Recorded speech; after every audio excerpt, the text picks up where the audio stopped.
Chief Delivery Officer at Global Digital Business DB Results. Matt Nidd is a program delivery specialist with experience across multiple sectors, specialising in financial services, energy and utilities. Now, Matt has key expertise and extensive experience in the delivery of large-scale enterprise projects while navigating complex compliance challenges. Matt has worked extensively with clients to help them assess, deploy and manage world-class technology solutions. And today we're talking with Matt about the finance industry and what challenges business face in the current climate. Welcome, Matt. Morning, Michael. Thanks for that introduction. That's okay. Now, the finance industry, there's a lot of compliance in this. How does DB Results address this? The DB Results spends a lot of time, obviously, poring over the changes in compliance and legislation, speaking with regulators, and basically working to provide advice to our customers on how to navigate complex compliance changes in the context of their specific business and technology challenges. Now, as with most business, but even more so in the finance sector, technology is playing a bigger and bigger part in this. How does an organisation go about making sure that they're up to date? Well, it's a long answer and a complex question. The organisations that we deal with are generally characterised by large amounts of legacy technology infrastructure applications and ultimately what we call technical debt, which is the complexity that's locked up in those systems as a result of them being aged and not necessarily well suited to being changed or providing information in such a way that can meet customers' digital online expectations. So in short, it's very complex and becomes more and more complex over time for them to respond to changes, both in compliance and customer expectations. We work with customers to look at those technology architectures, work out ways to make them secure, manage the total cost of ownership, whilst also maintaining almost a two-speed strategy where we build and we assist them in building and designing digital solutions which continue to run at a speed that and in such a way that abstracts the complexity away from the customer and the age of those underlying systems away from the customer and leaves the customer with a more contemporary view of their data and the functions that those companies provide to them, whilst obviously being able to make changes to that experience that let them remain compliant and contemporary in the market. So, organisation with old systems and platforms, is the advice to scrap them, throw them all out and start from scratch, or integrate them into new systems? Look, there's been a big shift. I think the business case to consolidate into a fresh set of enterprise systems or an ecosystem is one that's become more and more challenging, particularly in the FSI industry, where there's been large amounts of merger and acquisition activity over the last decade.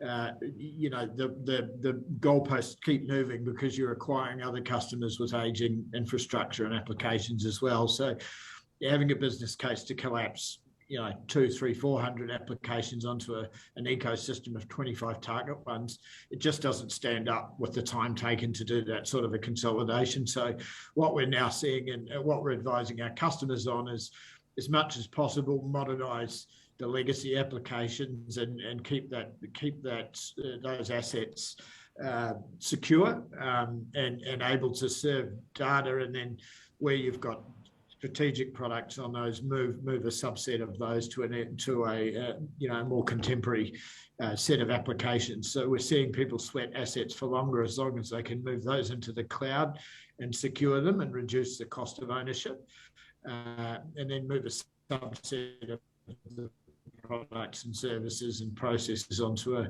newer, more contemporary, more digitized ecosystem.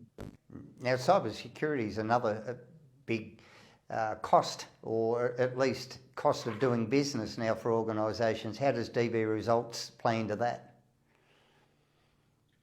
Well, interestingly, cybersecurity and the increasing role of the exec and the board in making sure that customers' data is protected. Obviously, we had changes in May making breaches reportable over the last 5 years. So that's sharpened people's focus, especially the boards, with that liability, progressing all the way through to the organisation, to the board now. Means that it really has exponentially impacted that business case that I mentioned before around modernising that legacy architecture. Obviously, new applications are generally built to today's security standards, but what we find is those hundreds of legacy applications generally are much, much harder to secure. And as we look at those and continue to test them when they're moved or upgraded, we find more and more vulnerabilities. So as part of the modernisation process for those applications where they can't easily be moved, migrated on or transformed, we assist customers in assessing how to modernise them, how to make them secure without changing them and compromising in other ways materially. So the concept of modernisation we see is multifaceted. Firstly, obviously, you need to get them into a situation where they can be hosted on shared infrastructure in a cloud type situation. They need to have any end of life or end of support issues addressed, so they're supportable, and they need to be made secure as part of that process. So we assist and advise customers on how to address those 3 points, which effectively makes the application both, it gives it a longer lifespan, and it means that it's secure in its new home if it is able to be moved while we work on transforming those customers and those products and moving them over time onto contemporary secure applications and platforms. Now, Matt, with the rate at which technology changes, what's your expert advice when somebody like myself sees, well, this is going to change, it's a new thing coming up? Do we jump into the stream now, or do we wait for that next big thing that we've read about that's going to make the current one a little bit less productive? Look, having worked with some sort of compliance changes that were fairly leading edge across both the utilities and financial services sector, this is a challenge that we face regularly. Obviously, huge investments at the bleeding edge for compliance would be something that we would advise against unless people absolutely have to. However, where there are technologies which are going to drive significant benefits for customers and consumers, often that's the way our customers are pushed. What we know, though, is if you break those problems up, they're generally just an aggregation, or these new solutions up, they're generally an aggregation of existing technologies and problems, and there is expertise out there. So if you do face into these problems and you don't have an alternative, and there's some very cutting edge decisions having to be made around payments, for example, at the moment, with the proliferation of the likes of Afterpay, changes in payments that are driven through phones. Customers are having to be made to move on to very progressive technologies probably before they're comfortable.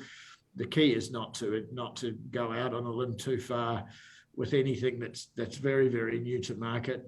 Engage some good enterprise architecture advice, have a good look at the market, make sure you still assess those investments based on the principles you would any other investment for your organisation. Most importantly, try and find some specialist skills in the underlying technologies so you can make a decision that you are going to be able to work with, for the duration of a project that might take 2 or 3 years, but also as that asset matures over time. I suppose that's exactly why people come to experts such as yourself at DB Results to weight these things for them rather than make the decisions on their own. Yeah, look, it's generally not people's core business, and that's where we can help. All right, Matt Dibb from DB Results, thanks so much for your time. Yeah, thank you, Michael.